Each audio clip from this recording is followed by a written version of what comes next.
Le Japon, ce pays insulaire constamment tiraillé entre l'étranger, particulièrement la sinosphère, et son propre archipel. Au début du XVIIe siècle, il va connaître une période importante de son histoire. Suite à la victoire du clan Tokugawa, mené par Ieyasu, le Japon est unifié, et la capitale, qui était à Kyoto, fut déplacée à Edo, marquant le début d'une nouvelle époque. Le Japon entrera alors dans une longue phase de paix, et connaîtra un essor économique et culturel, alors qu'il se refermera sur lui-même dans une période qu'on appelle le Sakoku. L'hostilité pour les chrétiens grandissant avec la fermeture du pays, à Kyushu, après la rébellion de Shimabara dans les années 1630, ils sont contraints de se cacher. Les Portugais, qui commerçaient avec les Nippons, se voient perdre leurs droits au profit des Hollandais, qui garderont contact étant installés à Dejima. Cela étant essentiel pour les Japonais pour rester informés des nouvelles technologies à travers le Rangaku ou études hollandaises. Le Japon s'éloigne même de la Chine, suite à sa défaite dans l'invasion de la Corée, ce qui lui permet de s'affirmer, s'affranchissant des relations tributaires, seuls quelques faibles liens subsistant à travers les îles Ryukyu et Tanegashima. Le fonctionnement du pays repose sur le shogun. Il est à la tête du bakufu, ou du shogunat, et a sous ses ordres des daimyo, qui sont des gouverneurs militaires administrant des provinces, dans une société alors considérée comme féodale. Pour autant, la période d'isolement voit une profusion dans certains domaines, comme dans les arts, avec un important développement du théâtre, de l'impression sur bois ou de la poésie, avec ce qu'on appelle l'ukiyo-e. C'est par exemple à cette période que Hokusai, probablement le peintre japonais le plus renommé, se fera connaître, l'art japonais influençant significativement une partie de l'Europe. Mais cela contribue aussi fortement à créer une culture nippone, qui se sépare clairement de celle chinoise, auquel elle a souvent été associée. L'appareil d'État évolue. Le shogunat a réussi à imposer son pouvoir et à démilitariser la population.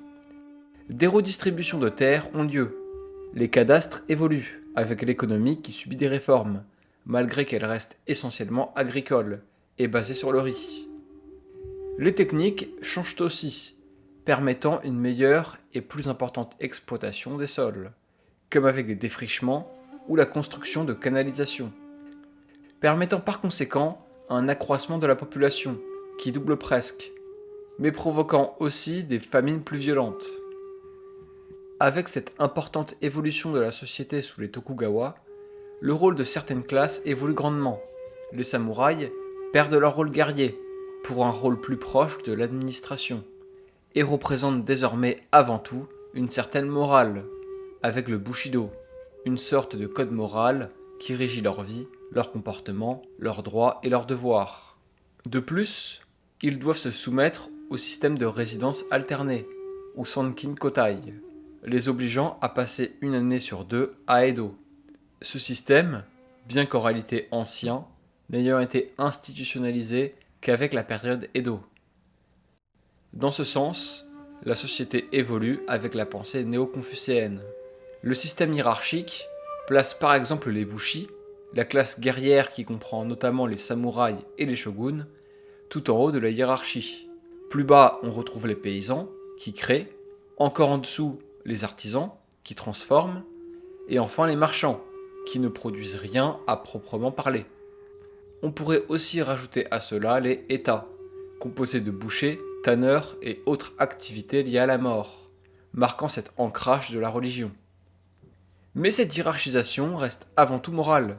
Les marchands jouissent par exemple d'une très grande influence, malgré leur position, là où les paysans vivent souvent dans des conditions rudes et sont soumis aux aléas de la météo et aux bonnes récoltes.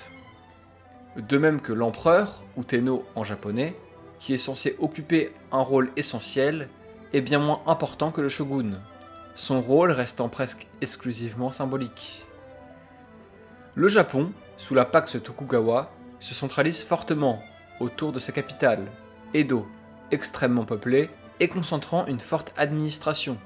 La réalité politique diffère donc énormément de l'époque Sengoku, ce qui n'est pas sans remettre en question de vieilles institutions comme celle guerrière.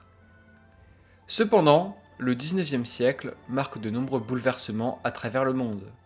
D'abord en Europe et en Amérique, où la révolution industrielle bat son plein. Si cette modernisation est loin d'être toute rose, et connaîtra de très nombreuses oppositions, comme avec les Luddites ou les Canuts, elle aura permis le développement massif de certains pays. Ainsi, le Royaume-Uni voit une explosion de sa population en même temps que sa production. La pensée économique évolue aussi radicalement, et plus qu'à conquérir des nouveaux territoires, on cherche désormais à conquérir de nouveaux marchés. Des nations comme les États-Unis ou le Royaume-Uni profitent alors de leur avantage. En Asie, par exemple, l'Inde se retrouve progressivement totalement dominée par les Britanniques et leur East India Company. De même que la Chine est forcée à l'ouverture à l'issue de traités inégaux, devant accorder des ports et tolérer le commerce d'opium, qui se trouve être une aubaine pour Londres. Et sans surprise, le Japon n'y échappera pas. Plusieurs incidents ont d'abord lieu au début du 19e siècle avec des navires étrangers. La politique vis-à-vis de ces derniers sera affermie. Mais l'humiliation de la Chine vient précipiter la situation. Si le Japon a pu profiter de certaines connaissances et de savoirs occidentaux grâce à Dejima, son retard reste indéniable. Certains suggèrent alors d'utiliser des technologies occidentales et de se moderniser pour éviter de subir le même sort que son voisin. Et la situation va vite évoluer. Le commodore Matthew Perry arrive sur l'archipel au nom des États-Unis, prêt à ouvrir les hostilités si nécessaire. 2 drapeaux blancs sont ainsi offerts aux Japonais, au motif qu'ils pourraient être bien utiles au moment où ils voudront voir les bombardements cesser et se rendre. Ce n'est donc pas de main morte que les Américains s'y prennent, et après leur départ, la situation est d'autant plus tendue dans l'archipel. Beaucoup ne réclament qu'une seule chose, la guerre. Pour autant, l'année suivante, lorsque les Américains reviendront, le shogun acceptera leur demande. L'empereur Komei, bien qu'opposé à cette ouverture à l'instar de nombreux daimyo, se résigne et signera la convention de Kanagawa, marquant l'ouverture de 2 ports et par la même occasion la fin du Sakoku. Komei devra néanmoins par la suite faire de nouvelles concessions et signer le traité Harris et les traités Hansei, ouvrant encore un peu plus le pays aux appétits occidentaux avec la France, la Russie ou encore le Royaume-Uni. Cependant, la situation au pays du soleil levant s'aggrave. L'importante population amène parfois à des situations de disette. Les tremblements de terre et tsunamis ne sont pas rares, et les années 1854 et 1855 se révèlent être désastreuses, touchant des villes comme Edo. L'économie, toujours restée fermée, se voit chamboulée. Si certains s'enrichissent, une bonne part souffre. L'inflation et le chômage s'accroît. Le prix des denrées alimentaires augmente. Et le taux de change entre l'or et l'argent au Japon, extrêmement attractif pour les étrangers, voit une immense part de l'or partir, détruisant totalement l'économie. À cela, il faut ajouter des vagues de choléra, ne donnant guère une image plus reluisante des Occidentaux. Cette intervention étrangère n'est donc pas sans troubler le Bakufu, et divise véritablement le pays. Rapidement, de nombreux samouraïs opposés à l'ouverture se rallient autour du slogan Sono Joy, ou en français, révérer l'empereur, expulser les barbares. Et une prise de conscience a réellement lieu, comme avec des importations d'armes et de technologies, des tentatives de réforme initiées par les daimyo et le shogunat, ou la construction d'une marine moderne. De bord se dessinent donc les partisans du Tenno, qui peut compter sur certains daimyo, notamment au sud, comme Shosu ou Satsuma, qui ont toujours historiquement eu du mal à accepter la domination d'Edo, et qui ont profité d'une modernisation précoce, et les partisans du shogunat Tokugawa, dont la réputation se voit de plus en plus entachée. Confronté à cette situation pour le moins tendue, le shogunat va tenter de prendre des mesures, et essayera de réprimer les dissidents au régime. L'Inaosuke, le régent du shogun, ordonnant la purge d'Ansei, qui fera plus de 100 victimes. Par là, il ne faut cependant pas y voir uniquement un conflit pour l'ouverture du pays. C'est aussi un prétexte pour asseoir l'autorité du shogun et mettre à l'écart ou éliminer les daimyo un peu trop perturbateurs. Mais l'Inaosuke sera assassiné en retour, donnant lieu à un incident mettant à mal le prestige du shogunat. Le Tenno, qui digère mal l'ouverture du pays, signera par ailleurs un traité exigeant l'expulsion de tous les étrangers en 1863. Son rôle restant avant tout symbolique. Le shogunat se réservera bien de l'appliquer, cela rajoutant néanmoins du feu aux poudres. Conséquemment, certains événements vont venir envenimer la situation, comme avec l'incident de Namamugi, qui verra des samouraïs attaquer des ressortissants britanniques, le shogunat étant contraint de payer une importante indemnité. Ultérieurement, le clan Satsuma entrera d'ailleurs aussi en guerre contre le Royaume-Uni, du fait de cet incident, les conflits avec les étrangers, ou le shogun, n'étant pas rares. Ironiquement pourtant, Satsuma se rapprochera beaucoup des Britanniques pour se moderniser. Dans le sud de l'archipel, l'alliance de Sacho, entre Satsuma, Chōshū et Tosa, scelle une étape importante. Une véritable opposition se forme. S'ils ne peuvent vaincre les étrangers directement, ils peuvent néanmoins renverser le shogunat. 2 expéditions punitives contre Chōshū auront lieu, respectivement en 64 et 66, et révélèrent encore un peu plus les faiblesses du régime. En 1866, Tokugawa Iemochi meurt, de cause incertaine, remplacé par Yoshinobu, qui se veut plus moderne. Peu de temps après, début 67, c'est au tour du Tenno de rendre l'âme. Mutsuhito, connu ultérieurement en Meiji, lui succédant sur le trône. Ces changements viennent en partie rebattre les cartes. Une proposition est faite à Yoshinobu d'abdiquer, chose qu'il fera toujours en 1867, laissant ses prérogatives à la disposition de l'empereur. Cet événement marque donc la fin du shogunat, bien que Yoshinobu conserve un important pouvoir. C'est donc une restauration du régime impérial qui a lieu, mais une restauration qui ne semble pas changer grand-chose. Néanmoins, l'alliance de Sacho et les daimyo dissidents, toujours mécontents, vont alors décider de s'emparer du palais impérial à Kyoto, annonçant leur propre restauration, en 1868, marquant ainsi le début d'une nouvelle restauration, et de l'ère Meiji, signifiant gouvernement éclairé. Les puissances étrangères mettent aussi leur nez dans ces querelles intestines. La France supporte le shogunat, là où les Britanniques aident le domaine de Satsuma à se moderniser. Les intérêts derrière restent évidemment bien présents, chacun espérant en faire un état client. Yoshinobu est cependant pris de court et se voit finalement mener une armée. La guerre de Boshin débute, entre les partisans de la cour impériale et du shogunat. Bien qu'en large infériorité numérique, et n'ayant pas nécessairement la reconnaissance internationale, les partisans de la cour impériale remportèrent victoire sur victoire, s'emparant d'Osaka, de la capitale Edo, où avait fui Yoshinobu, puis de toute l'île d'Honshu. Les derniers partisans du shogunat s'exilant au nord, sur l'île d'Hokkaido, pour former la République des Eaux. Bien que la guerre soit au fond déjà une victoire pour la cour, cette nouvelle république, composée de quelques milliers d'hommes sous ordre de Enomoto et de Jules Brunet, un officier français qui était en charge de la modernisation du shogunat, restera une expérience, d'abord politique, s'inspirant de la constitution américaine, mais aussi de l'implémentation d'un gouvernement japonais à Hokkaido, car bien que l'île faisait déjà partie du pays, elle n'avait jamais réellement eu de considération avant. La bataille d'Akadote, finissant d'achever la République en 1869. C'est une victoire totale pour les daimyo dissidents. L'empereur Meiji, de son nom posthume, qui était pourtant avant la Restauration une figure symbolique, acquiert maintenant un certain pouvoir. Il s'installe aussi à Edo, qui est pour l'occasion renommée Tokyo, ou capitale de l'Est. De plus, la politique d'hostilité à l'égard des étrangers est revue. Les conséquences de la restauration Meiji sont cependant incalculables.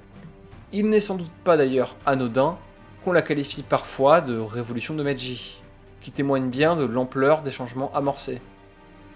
Tout d'abord, et sans grande surprise, un point d'honneur est mis sur l'industrialisation avec le slogan Fukoku Kyohei, ou Pays riche, armée forte. Par l'industrie, le Japon, bien que toujours derrière les nations européennes, s'impose. étant alors le premier pays asiatique à connaître sa révolution industrielle. Dans ce sens, l'armée est aussi réformée, sur un modèle européen, inspiré de la Prusse. Il n'est plus question de samouraïs, mais de conscrits. Tous les hommes de 20 ans doivent désormais servir pendant 3 ans, de même que le privilège de porter les armes, anciennement réservé aux samouraïs, est étendu à tous les hommes. Au niveau de la religion et de la culture, la Restauration a cependant eu un bilan bien plus mitigé. Les changements brutaux ont amené au démantèlement de très nombreux châteaux, qui avaient totalement perdu de leur utilité et qui avaient fini désertés. De même que la Restauration a promu le shintoïsme, au détriment du bouddhisme, aussi perçu comme un import de l'étranger. Pour remettre en contexte, dans la période précédant Meiji, les temples bouddhistes et shinto étaient connectés, au point où il n'y avait rien de choquant à ce qu'un temple puisse avoir les deux fonctions à la fois. Ces réformes aboutirent à de violents mouvements anti-bouddhistes et à la destruction d'un immense patrimoine, avec des statues, des artefacts ou de nombreux temples, ainsi qu'à la transformation d'autres en temples shinto. A l'inverse, et de manière plutôt surprenante d'ailleurs, les chrétiens qui étaient pourtant des étrangers furent globalement mieux tolérés. L'agencement et la hiérarchisation de la société changent aussi, sans grande surprise. Si le modèle de caste montrait déjà avant ses failles, avec les samouraïs et les bouleversements amenés par la société, la morale associée à ces derniers restait assez forte. Cependant, l'État ne peut pas non plus simplement faire table rase de ce système. Ainsi, pour les samouraïs, qui se comptent presque au nombre de 2 millions, et qui avaient déjà pour beaucoup commencé leur reconversion avant, ils sont progressivement imposés et perdent leur rente. De plus, ces derniers possédaient tout de même un niveau d'éducation bien supérieur à la moyenne, ainsi que pour beaucoup des liens, ce qui simplifièrent grandement leur reconversion.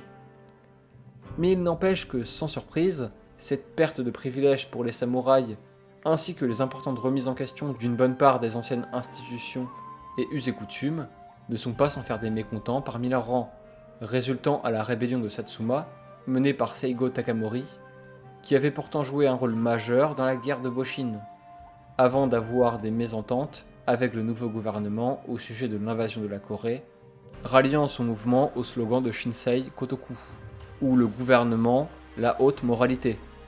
Malgré ces importants préparatifs, tels que la formation de samouraïs à la guerre moderne, il fut vaincu, au prix de lourdes pertes pour les deux camps, se suicidant par seppuku, avant d'être à titre posthume élevé au rang d'héros national. La rébellion de Satsuma venant enterrer définitivement la classe des samouraïs. Le pays tend donc à une centralisation, et tout ce qui va avec.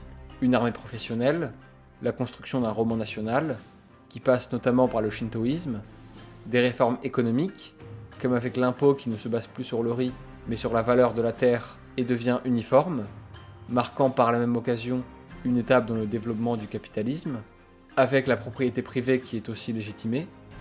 Le découpage administratif évolue aussi fortement, avec la fin des Han, sous direction d'un daimyo, au profit d'un système de préfecture de taille beaucoup plus importante. Le mode de vie s'occidentalise, avec le style vestimentaire qui subit une transformation radicale, la consommation de viande non marine, de bière, de café, l'adoption du calendrier grégorien, l'usage de noms et prénoms à l'européenne, ou encore la construction de bâtiments à l'architecture nouvelle. La monnaie devient aussi le yen, et c'est à cette période que nombre de fêtes et symboles seront établis, comme le drapeau ou la fête nationale. Autant de choses qui n'étaient pas nécessairement familières auparavant. Politiquement parlant, il est d'ailleurs étonnant de voir à quelle vitesse le Japon a adopté certaines idées, comme avec l'établissement d'une constitution, d'une assemblée, la création de ministères et l'assimilation de tout un tas de divers concepts alors étrangers, dans une société imprégnée par la pensée confucéenne. Le régime mis en place resta cependant autoritaire et imprégné de népotisme. Si l'empereur a en effet gagné en influence, le pouvoir revient avant tout au Premier ministre et à certaines personnalités importantes venues pour beaucoup de Satsuma ou de Chosu.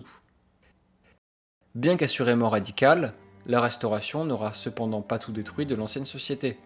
La morale se conserve en bonne part, restant bien éloignée de la plupart des pays occidentaux, et sert aussi d'instrument de pouvoir. On fait par exemple valoir le sacrifice de certains héros, et des valeurs comme l'honneur. Les samouraïs, pour une bonne part, ont récupéré des postes bien placés, là où les burakumin, les successeurs des États, souffrent toujours de leur réputation, beaucoup de ces derniers rejoignant alors la criminalité, avec notamment les yakuza. Mais toutes ces réformes et changements qu'a connus le pays ont été permises en bonne part par de conséquents imports de l'Occident. De nombreux spécialistes de diverses nationalités ont été employés par le gouvernement japonais dans divers domaines, empiétant significativement sur le budget, pouvant représenter aux alentours de 30% de ce dernier. Beaucoup de Japonais iront aussi étudier à l'étranger et occuperont pour beaucoup des postes clés une fois revenus au pays. Pour autant, cela a permis un transfert de technologie et de connaissances important. Ainsi, la constitution de Meiji puise beaucoup de son inspiration sur le modèle allemand. La marine doit une bonne part de son développement aux Britanniques, ou encore la médecine, qui fut l'apanage des spécialistes allemands. Et cette influence peut d'ailleurs se remarquer même dans la langue. Si avant Meiji, on trouvait déjà bon nombre de mots étrangers en provenance du portugais ou du néerlandais, dorénavant, les termes liés au domaine médical viennent fréquemment de l'allemand, ceux liés à l'art du français, et une pléthore pour à peu près tout et rien de l'anglais.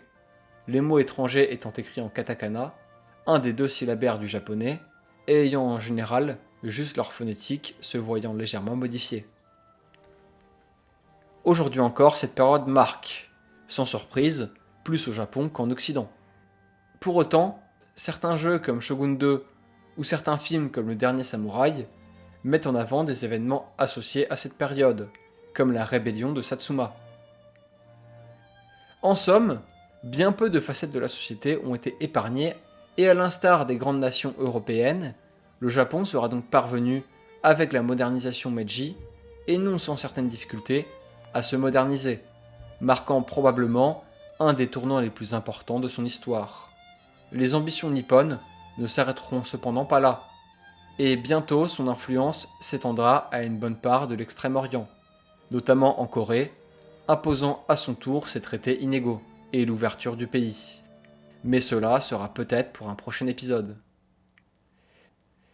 Si vous avez apprécié cette vidéo, n'hésitez pas à mettre un pouce bleu pour me soutenir, ainsi qu'à vous abonner pour ne pas louper la sortie des prochains épisodes.